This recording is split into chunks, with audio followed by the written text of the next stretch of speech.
Good? Okay. Very good. Yeah. I got this. Good evening. I would like to call the July 15th, 2025 Planning Commission meeting to order. Please note this meeting is being hosted through the live stream on the city website and by teleconference via Zoom. I'd like to remind the planning commissioners to have their microphones turned on and positioned so the audience can hear. Director Monique, may we have roll call, please? Commissioner Worth, Here. Commissioner Viramontes, Here. Commissioner Hill, Here. Chair Beamsterfer, Here. Commissioner Worth, may we have invocation and flag salute, please? Invocation first. Dear Lord, thank you for the opportunity to come together and serve our community. We pray that you provide us with the wisdom and understanding to make well-educated and good decisions. In your name we pray. Amen. Amen. Ready to begin. I pledge allegiance to the flag of the United States of America and to the republic for which it stands, one nation, under God, indivisible, with liberty and justice for all.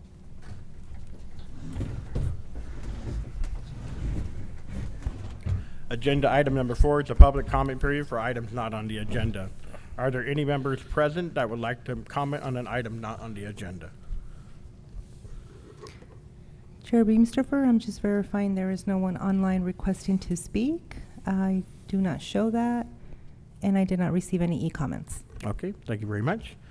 Moving on to agenda 5A, which is the approval of the minutes from the meeting of July 1st, 2025. Does the commission have any comments or corrections? Yes. Yeah, I did. They're fine. Yes, I have no comments, and I'll move to approve the minutes for Planning Commission meeting of July 1st, 2025. I'll second. Commissioners, please announce your vote. Commissioner Worth, Aye. Commissioner Viramontes, Yes. Commissioner Hill, Yes. Chair Beamsterfer, Yes. and that motion passes 4-0. Okay. Agenda 6A is a conditional use permit 24-003 and a variance 25-002 for El Sorrento Corner. Assistant Planner Jordan Walton.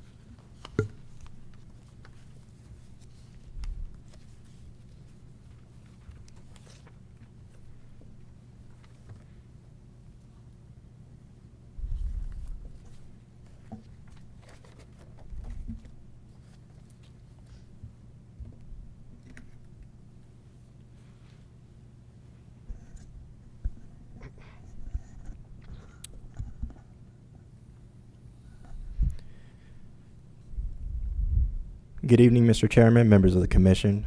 Tonight for your consideration is conditional use permit 24-003 and variance 25-002. The property owner is Perfect Access Assets Incorporated, and the applicant is Robert Stay.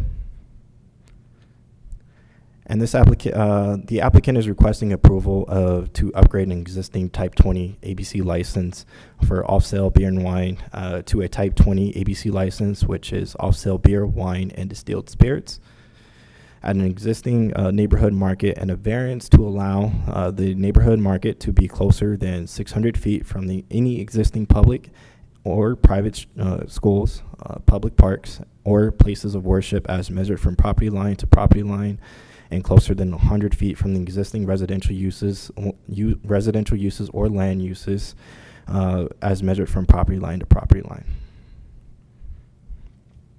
The Planning Commission is responsible for reviewing requests for the sale of alcoholic beverages for off-sale consumption. Additionally, a variance is proposed to allow for a modification of site development standards. The requested variance is subject to required findings pursuant to Section 90-44.5.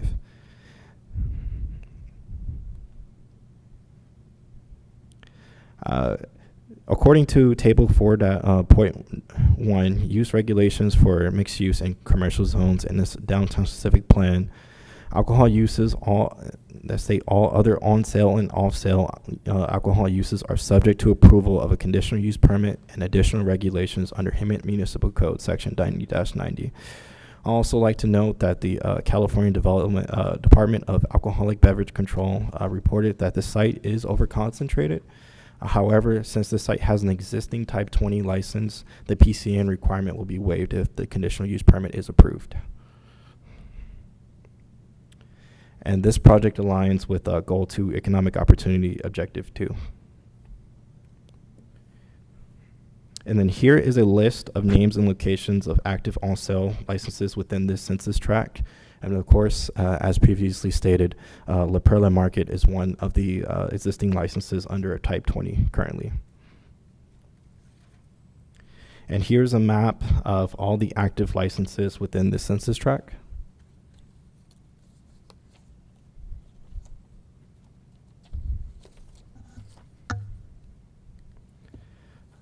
So the site is located within Census Tract 434.01, which according to the latest ABC report allows for 3 off-sale licenses before a PCN is required. As previously mentioned, the PCN requirement will be waived if the conditional use permit is approved. Here's an aerial view of the project site.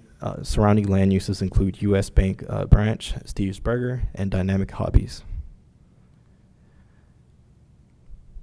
And the subject property is designated community commercial in the City of Hemet General Plan. The subject property is zoned downtown commercial in the Downtown Hemet Specific Plan. And here's a floor plan for the project. This floor plan identifies areas that will be used for the storage and display of beer, wine, and distilled spirits. Here's a 2010 zoning map that shows that the subject property was zoned C1 prior to the adoption of the Downtown Specific Plan. In 2017, the Downtown Specific Plan was adopted and it changed the property to downtown commercial.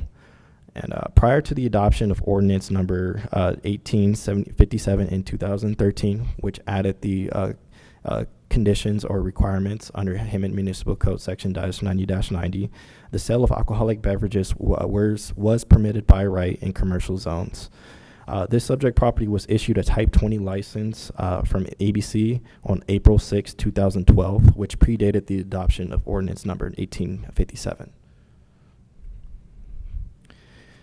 Section 90-90 requires a conditional use permit for the sale of alcoholic beverages for on-site and off-site consumption. The Planning Commission must also consider findings for alcohol sales and variance findings. With respect to the variance, staff agrees that in the case of La Perla Market, if the intent is to have a certain distance or separation from the source to the sensitive receptor, it can be achieved by measuring the pedestrian path of travel from the entrance/exit of the subject property to the entrance of the sensitive receptors, or door-to-door. Measuring the distance from property line to property line versus door-to-door can vary drastically.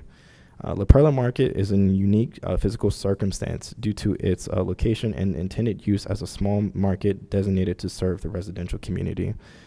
As the market is designed to serve the residential community, the market is intentionally located in close proximity of surrounding residences in order to provide the community's access to goods and services. Measuring the distance from door to door would meet the minimum distance requirement. Additionally, physical barriers such as major streets, fencing, and walls will create separation edges between the subject property and sensitive receptors. This will reduce any potential impact, and as such, staff believes measuring from door to door meets the intent of the ordinance. And then here is a map showing the distances measured from property line to property line.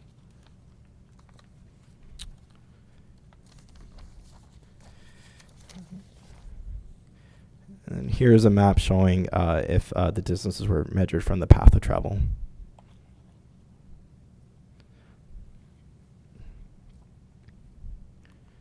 Additionally, records indicate that this location has not had substantial calls for the past 2 years, and the Hemet Police Department does not have issue with this type of license being approved at this location. Conditions of approval require the operator to maintain the performance standards which apply to businesses engaged in alcohol sales as well as tobacco sales. The performance standards address public consumption, open containers, loitering, lighting, security and surveillance, graffiti, displays and signs, litter, and ABC training. And the conditional use permit and variance is exempt from the CEQA, exempt from the California Environmental Quality Act CEQA as an existing facility, and the applicant is proposing no physical expansion of the building or the site. On April 19, 2025, the city gave public notice by advertising in the press enterprise and by mailing to property owners and tenants within 500 feet of the public hearing on July 1st, 2025. At the hearing, the Planning Commission acknowledged the need to renotice the project and voted to continue the project to the July 15th, 2025 to allow the project to be renoticed within the inclusion of an application for a variance. On July 3rd, 2025, the city gave public notice by advertising in the press enterprise and mailing to property owners and tenants within 500 feet. The applicant provided a total of 580 letters of support for this project from patrons of the business, as well as over 40 letters of support from residents living in proximity to the site. And I do have all the letters with me right now if the commission wanted to look at them. And 2 representative letters were included in the staff report as well. So it is respectfully recommended that the Planning Commission approve conditional use permit 24-003 and variance 25-002 and direct staff to file a notice of exemption with the county clerk for the CEQA purposes. And that concludes my presentation. I'm available to take any questions. Thank you very much for that presentation, Mr. Walton. Does the commission have questions for staff? Okay. Go ahead, John. Yeah, thank you. Couple questions on the overconcentration. So there's supposed to be a max of 3 per ABC, and there's 9 there now.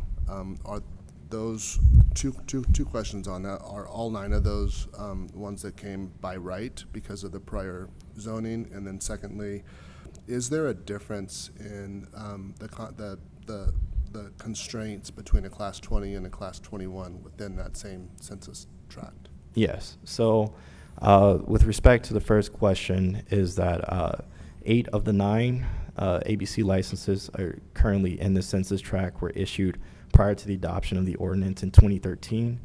The 9th one is Walmart, which received their license after 2013. However, as specified within Section 90-90 of the Municipal Code, they are exempt from this conditional use permit as they meet the requirements as a 25,000 square foot commercial building that is exempt. Gotcha. Yeah. And then so was the project originally, I know it's under new ownership now, but did it originally start operation underneath a CUP, or was it? So the CUP was for the construction and operation of the neighborhood market. That was the original CUP that was done in 2005. Right. And of course there wasn't an ABC, there wasn't a need for an ABC or PCN requirement as that was not in the regulations within the city of Hemet at the time. And of course, there was no CUP when they got the license in 2012, as the ordinance requiring a CUP was adopted in 2013. Gotcha. So with that, the original CUP had its own set of COAs for operation of the store. Yes. The COAs that are associated with this CUP, is that, because I noticed that there were some like landscape requirements, and it looks like the landscape's pretty nice at the Yes. moment, but are the additional COAs as part of this CUP to bring everything up to where the whole operation would need to be? That is correct. So conditions of approval are for this project, not for the previous project, to bring it in compliance with today's standards. So not only was landscaping called out part of the conditions of approval, but just in case, landscaping needs refurbishment, that's added as a general condition, as well as through our investigation, we found that the site also needed a new trash enclosure, so that was added as a condition as well. However, as specified in the staff report, the applicant and the property owner have applied for the trash enclosure pilot program, so they're awaiting further direction from the city on how to move forward with that. And those also conditions cited for compliance with sign code in respect to the window signage. Okay, Great. Yeah, the one that when the applicant comes up, I'm interested to, there's a requirement for single serve beer cans. This comes up, and whether or not that's a change to the current operation, but we can, Right. I don't know if you have that answer or if we'll wait. Yes, if you liked, yes, the applicant was forwarded the conditions of approval, and as of today, we received no additional communication with them as far as the conditions of approval, but if you'd like to ask them questions about the condition, you're more than welcome to. Great. That's all I have. Thank you. Very thorough report and presentation. Thank you. You almost answered it, I think. So when it comes to the trash enclosures, are they going to add on to the existing enclosure? Or are they going to add a second enclosure? I think it's if it's possible, would be add on to the existing trash enclosure just to bring it up to compliance with the commercial guidelines.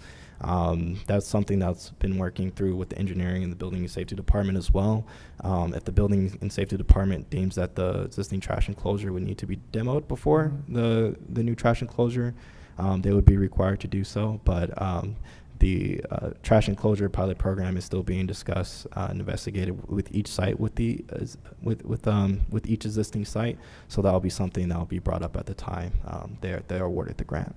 Gotcha. And I know that there's a second business in that property. Are they also going to be responsible for the fees of that trash enclosure, or is it just going to be the market? Yes, we do have the property owner here Okay. that will be able to answer that question, as they are the ones that filed for the trash enclosure pilot program. So they'll be able to give you more insight as far as how that will be handled. Okay. Thanks. Oh, good. Hi, Mr. Walton, thank you. Thank you.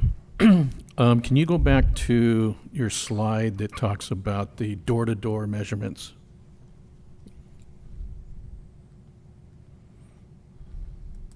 There you go.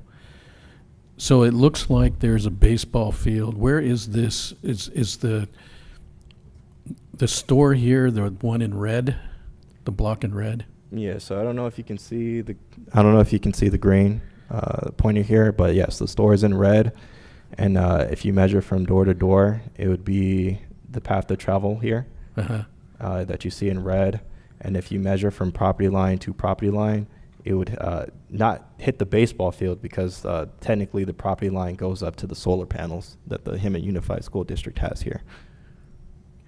So Somewhere in this area. 500 feet is where? So 500 feet. It would actually be, go to the next slide.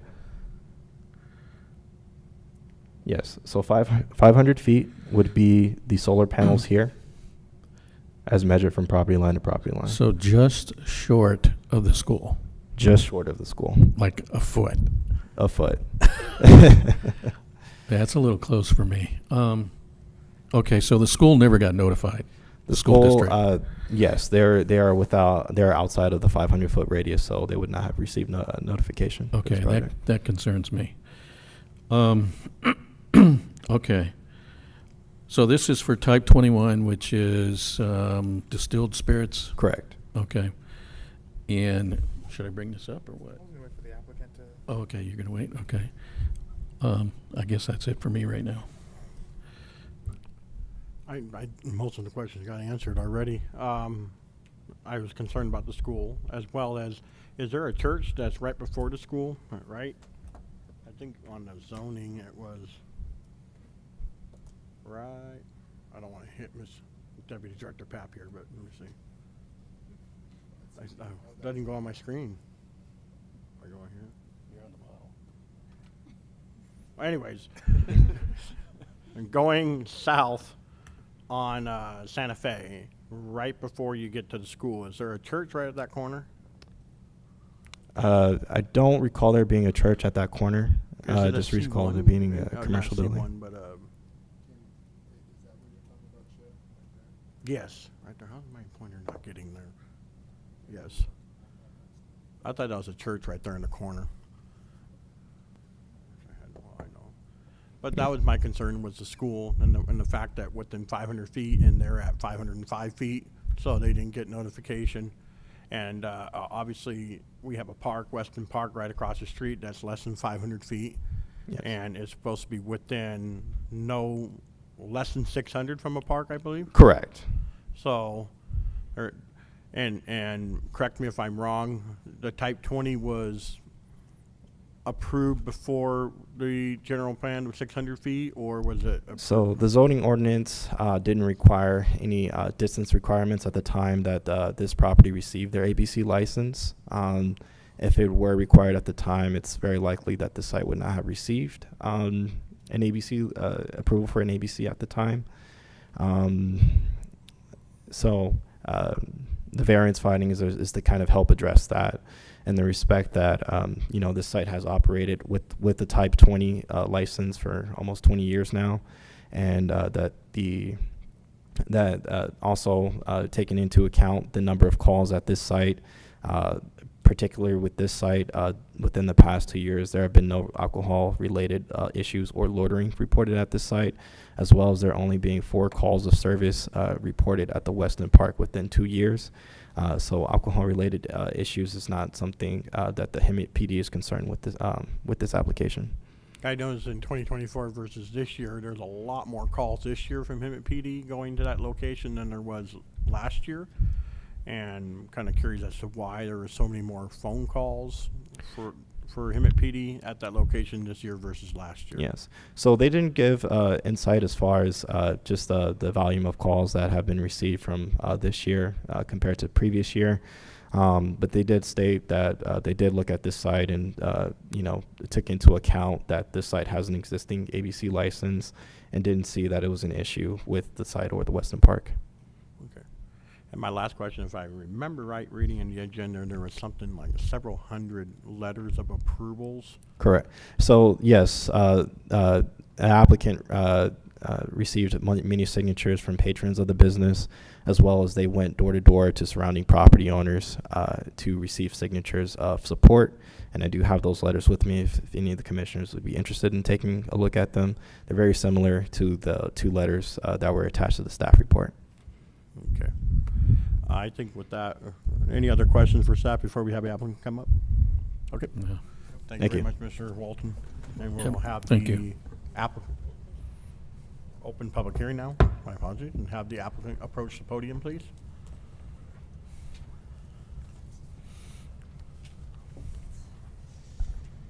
Good evening. Thank you to the commission. My name is Brandon. I work with the clients for a couple years now with some of his other businesses and just helping him out through the process. And just want to thank the commission also to Mr. Jordan for all the help throughout this process. Were there any specific questions or anything you wanted to hear from the applicant? I think there was a couple of them from Commissioner Worth and Mayor Montes about the trash enclosure, as well as the Commissioner Worth's question. Yeah. So 2 questions. First off, are there any issues with any of the proposed COAs? The conditions. So Yes, the the condition of one approval. thing that we did want to respectfully ask is that condition regarding the single cans.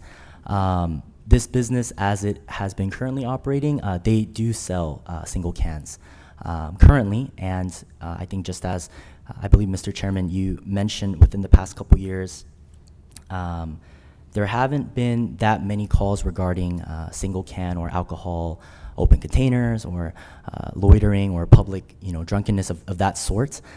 This business has been selling single cans of beer, and they have been operating and profiting off of that. And one concern that we did have about that condition was the main reason that we are applying for this Type 21 is just to offer that public convenience and service to the community. And we do believe that a part of it is that economics, where not everyone is, coming in to buy those larger, 12 or 24 packs, but some people just want to grab, a drink on their way home for dinner or sorts like that. So we did want to respectfully ask if that could be one condition that could be reconsidered, if we could sell continue to sell those single cans. But the other conditions, we are more than happy to oblige to all of those. So on the and maybe just for my own edification, the requirement says it has to be in packs of 3 or more at a certain. I know a lot of those single cans are more of the, I don't know what the right word is, but more the unique drinks, not, like the Coors Lights and the Bud Lights. Those come in the three packs, but more of the specialty Right. beers. Do they not offer those in like 3 packs? Or do you have to go all the way up to a 12-pack if you want a specialty kind of beer? So I know from my personal experience as well, I do have a friend who's, he actually started his own beverage, Nectar. It's like a hard seltzer. And for them, their model has been a lot of, they're trying to get the word out. They're trying to get their share of the market, to compete with a White Claw, to compete with, some of those. So in order for the average consumer, they're more willing to buy a single can just to try it out, and then go up to, whether it's the 6 or 12 larger packs. So a lot of those smaller, like specialty beverages, they don't really offer like a 3-pack. They either do singles or most of them don't even do 12s. A lot of them are 6 packs, but yeah. Okay, thank you. That's all. Alrighty. Yeah, so I just want to thank Robert. I think he said he's owned it for a year, and it looks like there's going to be a lot of improvements. I think it's awesome adding the meat department, adding the produce, organic produce as well, replacing the floors and whatnot. So right now there's a type 20, but just a quick question. I went in there 30 minutes ago to get a soda, and they were already selling shooters, fireball shooters. Why is that? Yeah.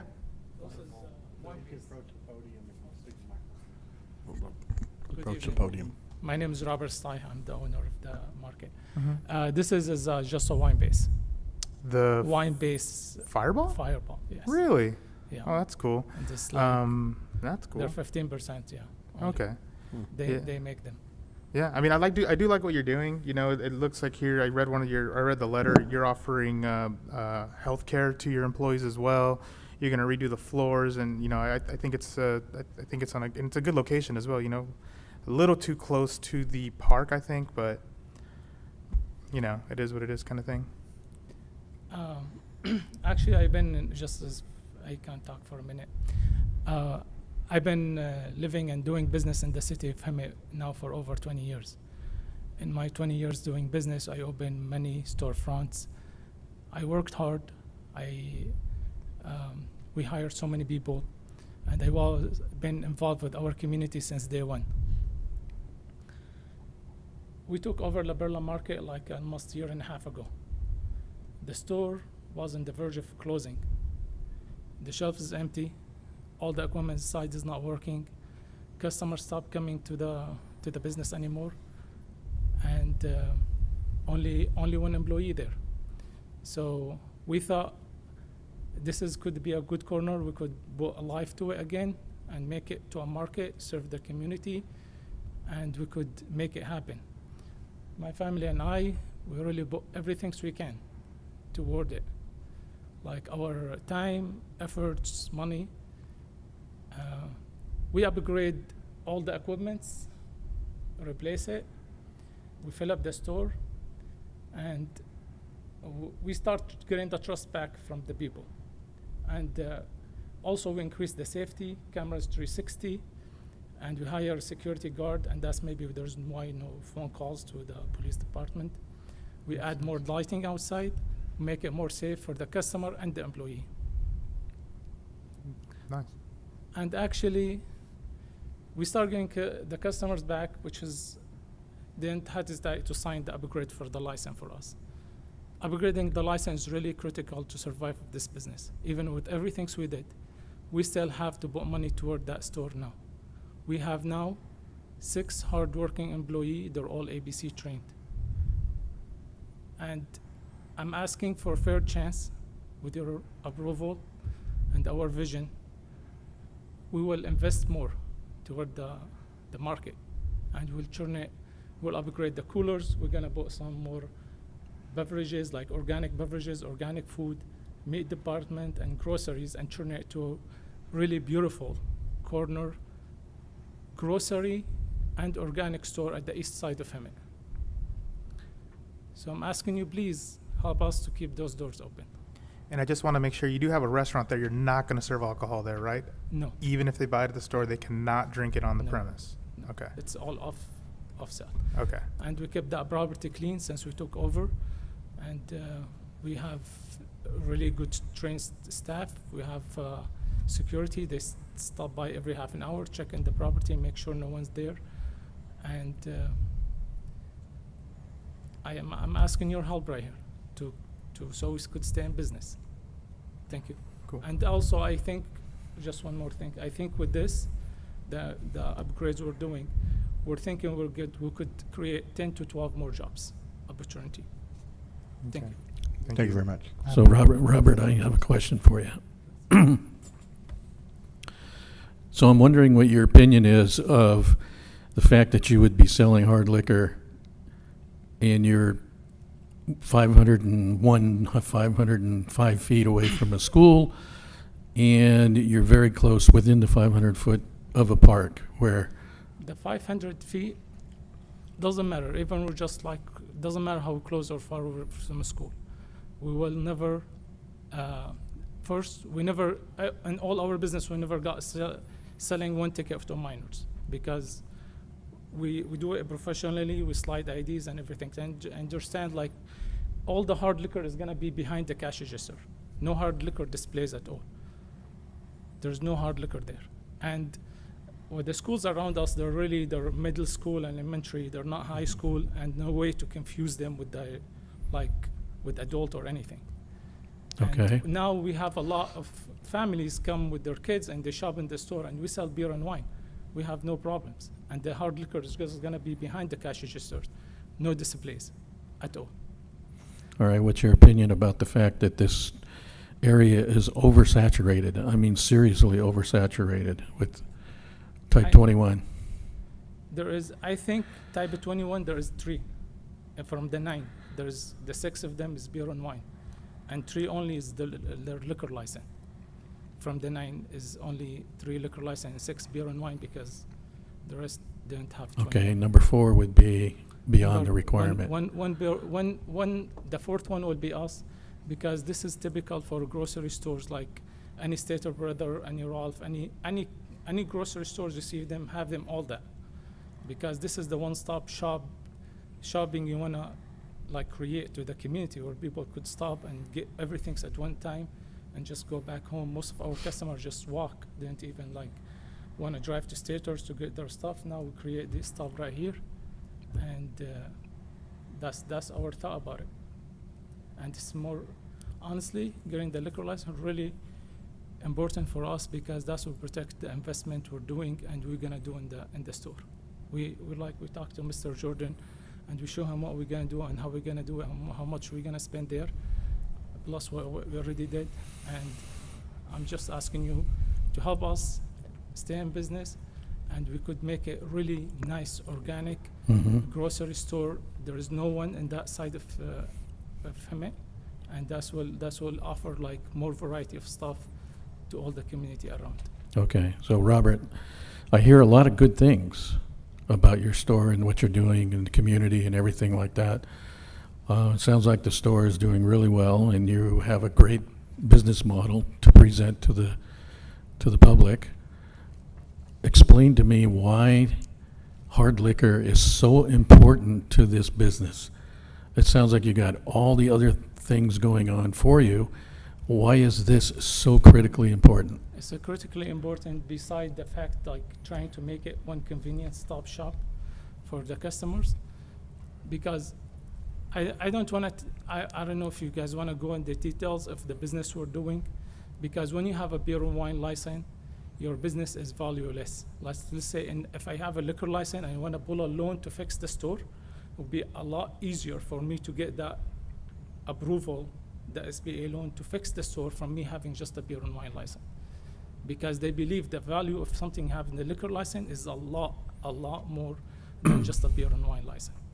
So when we apply for a SBA loan now to fix our store, they would look at that. That will be necessary for them and for us to get the funds so we could fix the store the way we want to fix it. And that's what I'm asking you to help us with. Please. That's a very interesting answer. Thank you. Thank you. Okay, thank you very much. Any other public comments?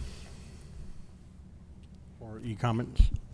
Chair Beamsterfer, I did receive a request to speak from Veronica Hawks. Anybody else? Okay. Good evening, everyone. My name is Veronica Hawks, and I'm the executive director for the Greater San Jacinto Chamber of Commerce. Mr. Robert is one of our members, and one of those support letters that he's talking about, we gladly gave to him because we've known Robert for a long time, but not just knowing him, it's what he does for the community. I'm not too familiar with all these liquor licenses and all this that I'm hearing. All I know is that as a community leader, and we put on community events for the community, for the kids, and I had this whole spiel right here, but I'm just gonna tell you guys because every time that we do a community event, there's certain businesses you can go to that you know are gonna be there to back you up no matter what. It doesn't matter if they're slow, it doesn't matter if they're doing really good. Robert is one of them. Every single time that the chamber has put on an event, we go to Robert and say, hey, we're doing this event, would you like to sponsor? As a matter of fact, he's just sponsored one that we're gonna be doing on August 2nd with the church, a backpack giveaway. He didn't even hesitate, he just like, yes, what do you need? You know, amongst a lot of other events, we do fishing tournaments, we do candy corner. Robert's always been there to help us out. And we need more businesses like that. Not all businesses are open to, unless you're giving them something back in return. But Robert and his team, they're not like that. So I really appreciate the fact that we have business owners like that are willing to give back to the community without expecting anything in return. So not only is he a businessman, he's a good community person because, for example, during COVID,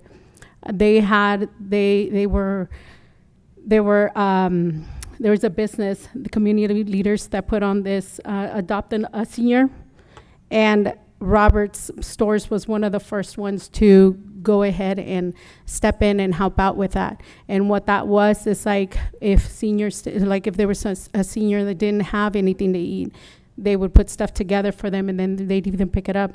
But from what I understand, even Robert went out of his way to go and deliver to them as well. So he has a kind heart for the community, and I would love to see them be able to prosper and be able to employ more people and just grow, because that means, you know, that they're able to give back to the community even more.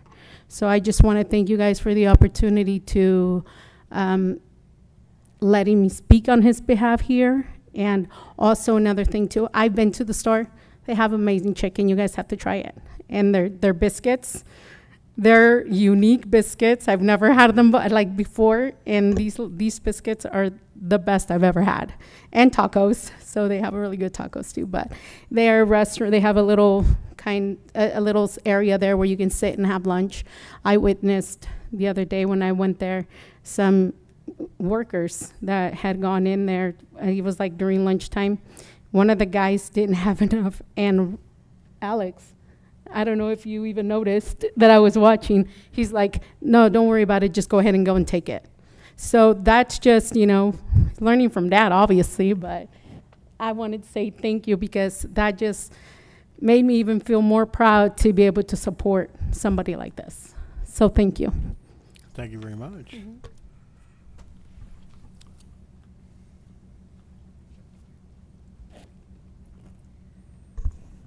I didn't fill out one of the speaker requests, but I am Maria Stella Magulas. I am one of the board members for Perfect Assets, the owners of the property at 871 East Florida.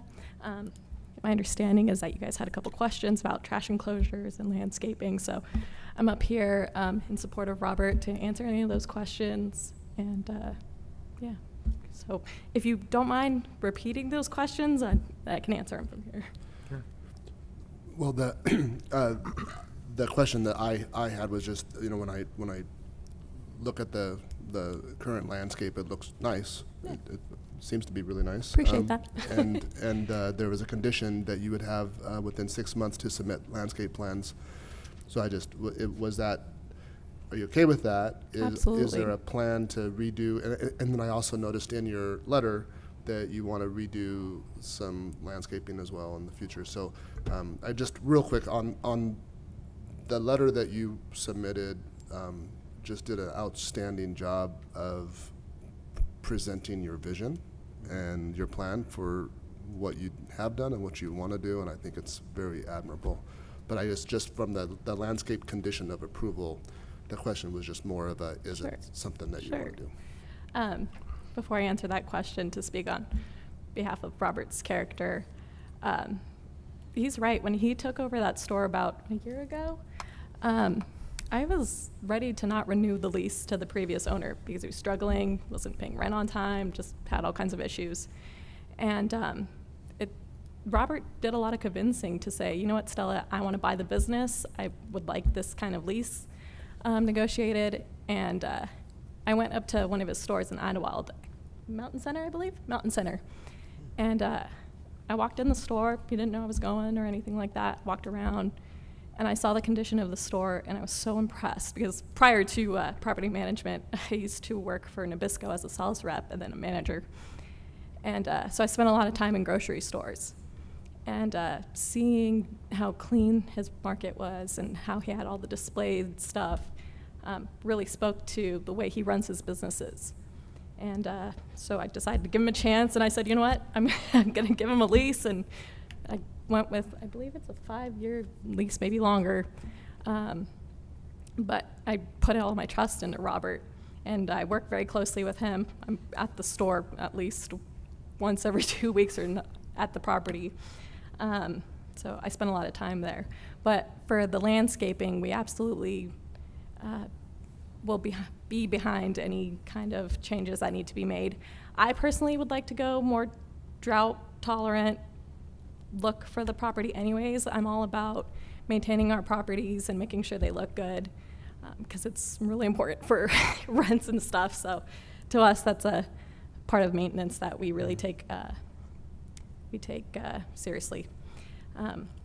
Mr. Vermontes, I believe you had a question about the trash enclosures. Yeah, so the fees, is Robert going to have to pay all those fees, or are you guys going to split it, or how's that going to work? Because I know there's a Yeah. massage parlor as well Correct. on that property. Correct. So currently, they're in the way the leases work, it's a standard base rent and then a common area in charge, which includes trash pickup. Okay. But for the trash enclosures, we don't expect our tenants to add anything towards that. Okay. We plan on taking full responsibility for the trash enclosures as it is part of our property. We're the ones that, there's one already there that's kind of, you saw it 30 Yeah. minutes ago. Yeah. But to, go with the city standards, we'd like to do what it's going to take to meet those requirements. Gotcha. Yes. Any other questions? Nope. Okay. I think it's great because it was an eyesore for a while until you start taking over. So and as long as down our Florida Avenue corridor, and we're trying to do the best we can to make downtown look better. I agree. And so I appreciate that letter Yeah. and the proposal of it. Thank you very much. No problem. Mr. Hill, I did want to comment on your question about why a liquor license would be so much more important as opposed to a beer and wine license. Again, from my experience working in retail and specifically Nabisco, as salespeople, grocery stores strive on a bigger basket ring. So adding that liquor license would help profit margins as well to, widen, as well as sales tax and all the other things that come along with bigger ring baskets. So the liquor license greatly helps, affect the dollar amount that these stores can collect towards their profits, which in turn can be helped to be invested back into the store. So hopefully that kind of answers your question as well. Robert didn't pick up on that, but bigger basket rings in the grocery stores are always a push in grocery stores. That was the answer I expected to hear. Yeah, well, I might have a little more experience in grocery stores than Robert. I'm teasing. Thank you. All right, thank you very much. Any Any other other public questions? comments? I do not have any request to speak forms, and I don't show anyone online requesting to speak. Okay, with that, we're going to go ahead and close the public hearing. Oh, wait. I will just to make it quick, I got the shakes. I just found out I got Parkinson's, so I hope I'm not like Elvis Presley out here right now. Can you please state your name for the record, please? Oh, my name's Fernando Castro. I'm an associate for Robert.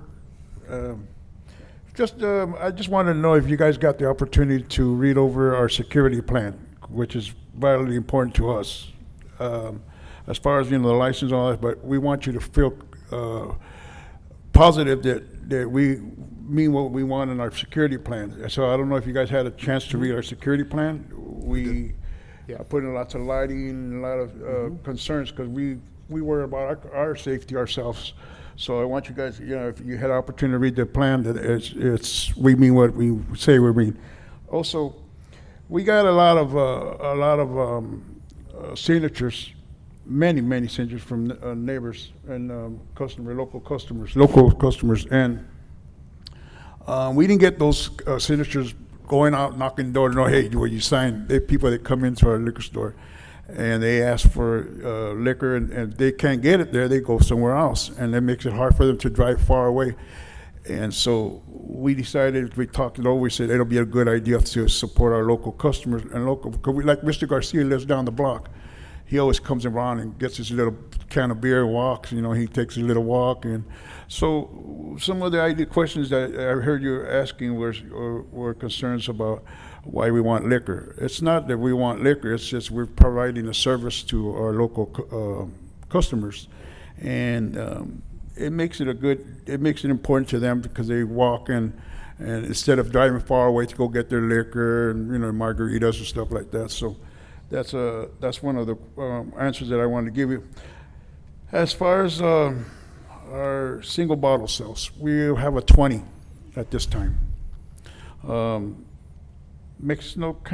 make a sense because I did my research at the park for Weston Park. I did my little research on crime preventions and what's going on over there, and I also spoke to several of the local maintenance departments for your Parks and Recreation, and I asked them, how much debris did you find? Did you find liquor bottles or trash bottles or cans? And I said it's very few. I know there's a lot of homeless people around, but it's clearing up. It's getting better, and like I said, I don't see it to be such a big concern for that one part of the number 18 as no single sales. I mean, we have a 20 now. It kind of doesn't make sense that we've been selling it for a year and a half, and you want to eliminate that little sale here. It's for the local customers. Like I said, Mr. Garcia walks over and says he picks his little beer and says, "Hey, Fernando, I want beer," and thank you, sir. And that's something very important for our customers. We're catering to our customers. I understand that there's also concern about the school being, say, 500. I got certified mailing list and certified distance. It's about 1,098 if you literally walk, out shape to the school. And if you go straight ahead, cross straight, of course, it's 500 and some feet. The park is a little close. But like I said, we spoke to local police department.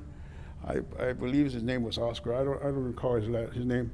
But before we went and processed this application, we made sure we did our homework. We did our due diligence, and we got really good feedback from the police department. Says it's not a high crime and all that. So one of our mostly concern was we better come up with a good, positive security plan. And that's really important to us. I want you to know that Robert and La Perla Market is doing the best it can to keep their security in a nice, safety place to purchase your alcohol. All our local employees are members of the lead-based program where they have to train to Department of Alcohol. They get trained in how to serve alcohol, who check their IDs, and we're really, really strict on that. So we do have a lot of experience, and we want our experience to provide you great safety for our community. That's our concern. We don't want have that burden on ourselves. Something goes wrong with some, so I just want to emphasize that we do have a good security plan, and we mean business by keeping it safety for our customers. Other than that, just want to make sure we have a safe environment to purchase their little alcohol. Okay, thank you very much. What are the hours of operation? Our hours of operation will be from 7 in the morning, or 6 in the morning, correct? 7 to 10. We agreed that the hours is good to close at 10. Maybe we'll stay an hour after, but we'll close our liquor department at 10 o'clock as you guys indicate. And an hour to clean up, and so we can stay open a little longer. But we agreed to lock our doors at 10 o'clock for the alcohol sales. We just want to provide good service to our customers. And like I said, our safety is really concerned. We're worried about our own safety. You never know what's going on in this environment, but I just want to emphasize that we are really concerned about safety. And yeah, our hours will be 10 o'clock. We don't want no heavy traffic or that late at night in that area. We got a lot of local customers, nice people that we respect and they respect us. We didn't gather 350 plus signatures just to say hi. They want to support us, and it does make sense that they don't have to drive far away to go purchase their little margarita mix or something like that. But if you have any concerns, we're here to address. We're local members of all the affiliates like the Chamber of Commerce, and pretty soon we'll be members of the Rotarian clubs, hopefully. And I was involved with the Optimist Club. I don't know if you ever heard of the Optimist Club or crime prevention. It's a crime prevention unit, but the Optimist Club is going to be coming pretty soon to Hemet. It's a great club. It's something like a Rotarian club, but it's coming soon. We're working on that. But other than that, I just want you to feel comfortable, safe, that we mean our business by safety. Safety is our #1 priority. I appreciate that. Thank you. Thank you. Any questions? Any questions for? Thank you, sir. Okay. Any other public comments? You can approach the podium, please. Oh, boy. And one of you gentlemen addressed the issue on how he felt about the schools. Well, not only is he a community, advocate, and also helping out in the community with the schools too. I'm heavily involved with the San Jacinto School District as well, and I've gone to Robert to see if he can get some help, give us some help with buying stuff for the kids. Like SUD Elementary, for example, does a Genius Hour every week, and the staff, unfortunately, are the ones who purchase the stuff. They do beading, they do all kinds of cool stuff with the kids for an hour, and then they rotate them. And unfortunately, the schools don't have the funding for that kind of stuff. So a lot of the time, the employees end up buying most of their stuff for their little things that they do with the kids. And I've actually reached out to Robert and asked if that's something that he would be able to help us out with, and he has. So yes, I think that he really takes in consideration the schools and the whole distance thing. I understand, but besides that, he is a very giving person and does care about everybody in the community. Thank you. Thank you. Any other public comments? I do not show anyone online requesting to speak, and I did not receive any e-comments.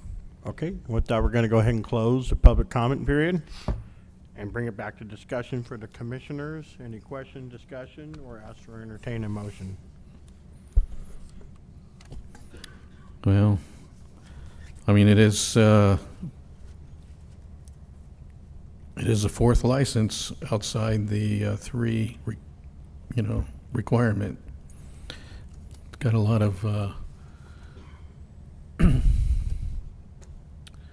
of testimonies here in favor of Robert, so I don't know. Just kind of won me over a little. I'm sorry, were you still? Yeah, go ahead. Go ahead. Yeah, I was. I don't know. This is kind of like the type of thing that you'd like to see in our role here at the Planning Commission. First off, results. So, like you mentioned, Chair, you've seen the improvement yourself in the last year and a half. So obviously, there's some there's it's not just words. There's things that are being done there. I understand the challenge with the sequencing of the 20 and the prior CUP and the change and whatnot. I was really appreciative of the detail that you wrote about, and to kind of explain what it is that you're doing and what your vision for that store is, and that is a testament to it's not just something you just are trying to make some money at, and well, obviously you need to, but that was a unique part of the application for me, and I really appreciate the opportunity. I kind of skimmed through some of the staff report because there's like a couple hundred pages, but I read that whole thing. And the single serve, I brought that up because I kind of have a challenge on my own with that requirement that we have, especially similar to the recent project on the corner of Warren Road. If they've been doing it, and now why are we taking away something? If it was a brand new application, and then I could see reducing or establishing that as a requirement. So for me personally, I'm in complete favor of the project, and I'm also in favor of removing the single serve condition. Yeah, I think we should allow them to continue to serve these single cans. I do think that's important. I get how important it is for liquor to be sold at these places, because now, let's say it was liquor and crackers or liquors and a treat, instead of going to Walmart to buy that or to Stater Brothers to buy that. Now they can buy it here. You know, it's not just the liquor that helps improve the sales. It's all the other little things, the little snacks and whatnot. Yeah, I do think that we should allow them to continue to sell the single cans as well.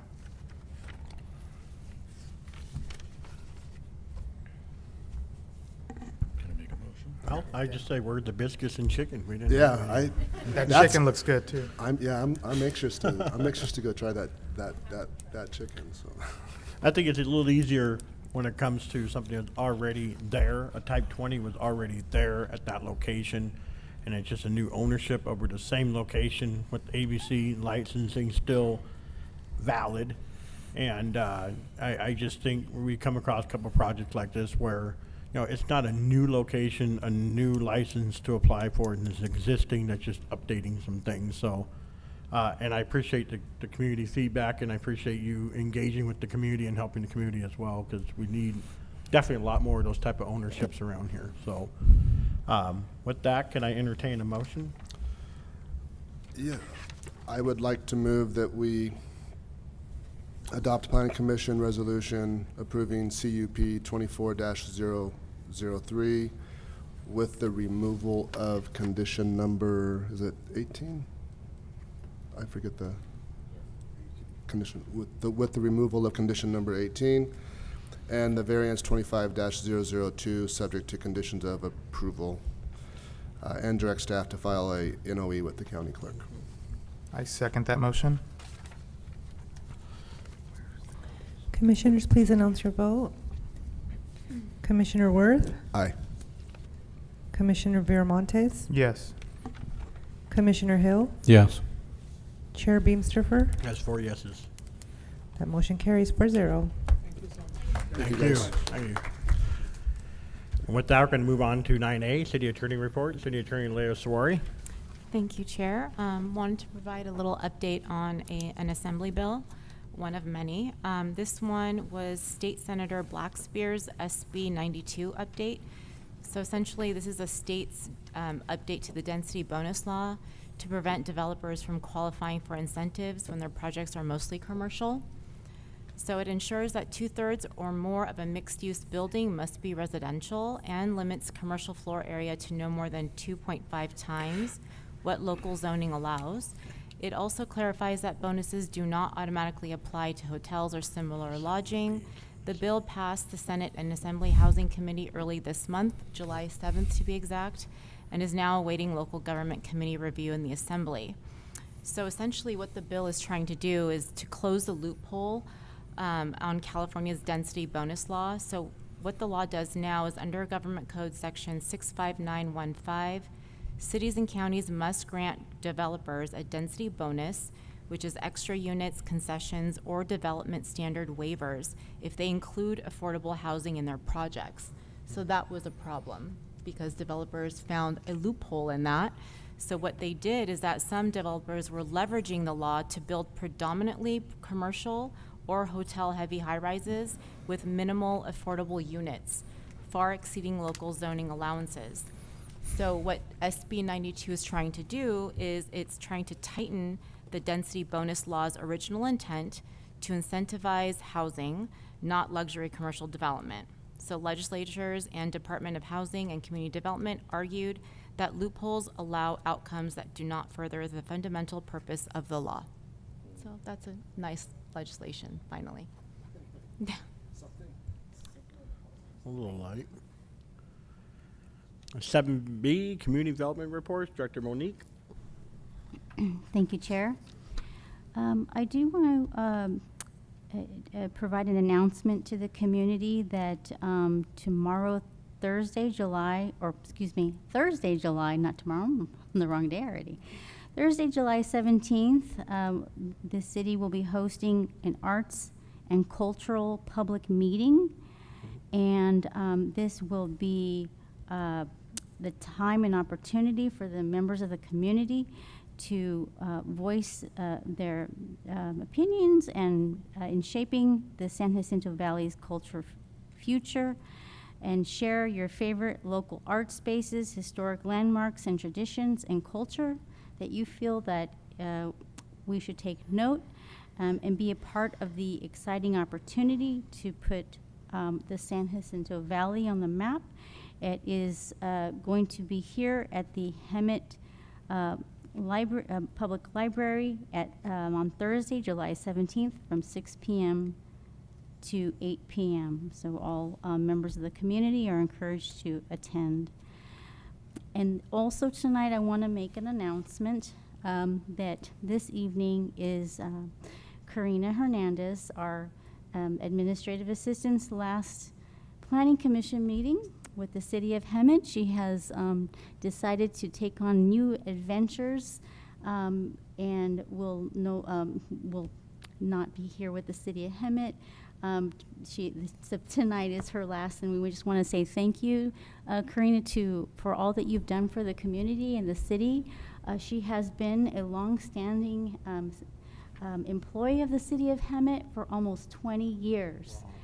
We are losing an amazing person, and please be patient with Community Development and Planning Division, as we will be really missing her, and we'll need resources to help us with the Planning Commission and all of the amazing administrative work that she does with the city. So I just want to say thank you, Karina, again, and we will miss you.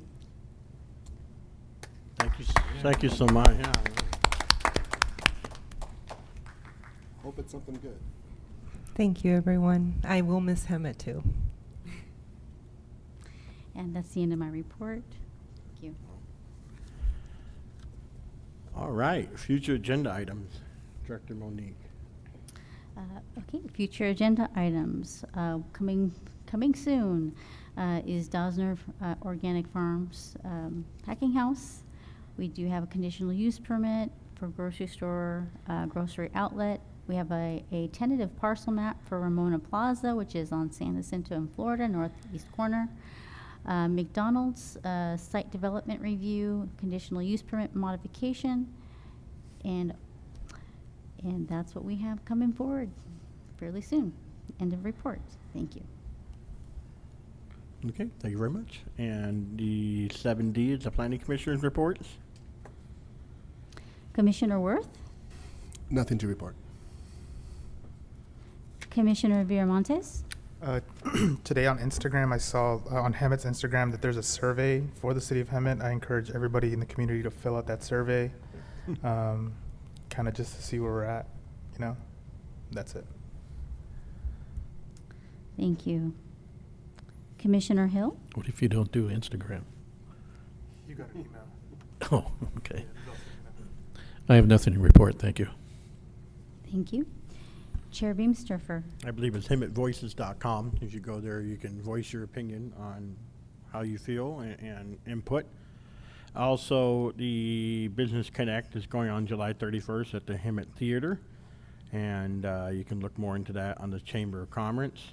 Starting in August, next month, the St. Sentinel's doing their Cool August nights every Wednesday, so they're going to have the bands and food trucks and stuff as they've been doing every August. I got to go on a ride-along last Saturday with Hemet Police Department. I'm sorry, Friday night with Hemet Police Department. I had a great time. I went to Officer Cervantes, and it was a DUI checkpoint that night, right in front of the Sprouts Market, right across the street from the mall. We had 2 foot pursuits that day. That was entertaining. One ran into Panda Express, and as we were pulling in, you can see all these officers running into Panda Express like it's a half-off deal or something. They're all running in there. But and then he also is one of the drone pilots, so he got to show me some of the drones that they had there, and I highly recommend the commission to take advantage of riding along with him at Police Department and seeing how the computers work and how to communicate. And one of the calls we had was an infant baby that had a seizure and stopped breathing. It was about 11:30 at night, and just the amount the response time was amazing. Within 5 minutes, there was probably about 6 units, 7 units, including the fire truck and an ambulance. All within 5 minutes got there. So I was really impressed. Baby's fine. Baby's fine too. So we were here last night. The Simpson project was voted no, 3-2. Councilwoman Clark voted yes.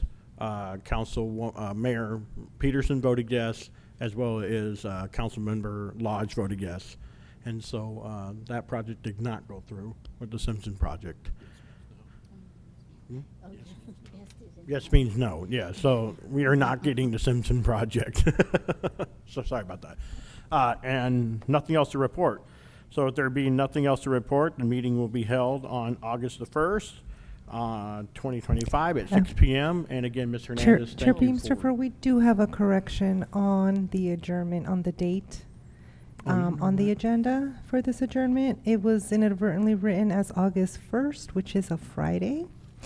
So we do need to make that correction that the following meeting is August 5th. August, what are we going to do without you now? I wanted to say thank you again for being a part of the team and your hard work, and we will miss you, and best of wishes on your next adventures. And with that, we're going to close the meeting.